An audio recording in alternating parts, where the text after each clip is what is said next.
shi ma gwamnati da na rai kuma gwamnati da na mutane shi ya fara da lafiya da sana wanda ya fi ba kuma da wata ba a ne kuma na gogo ya fi da shi ma gwamnati musamman ne domin dawa ya rasa da kai a ainihin ruwa a hukumar ruwa ta jihar da kuma na zuwa hukumar ruwa ta jihar da shi a ainihin gogo ya rage hukumar ruwa ta kurkuwa ya rage hukumar ruwa ta dutsen ma har zuwa lokacin da ya dawo da suna kuma da mataimakin gwamnati sauta ta da kuma ta kuma da karfina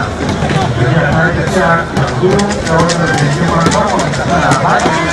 da ya ta hukumar kasa gidan maya a gidan jira hukumar ke da haɗin su da matasa na kai rawar karfe wajen wani yaro yake kasa da hausa kuna da amma ke wani yaro da ke wata rawa sun ke kasa ta ce ne ba ta ce ne ba ta ce amma ta ce yaro da ke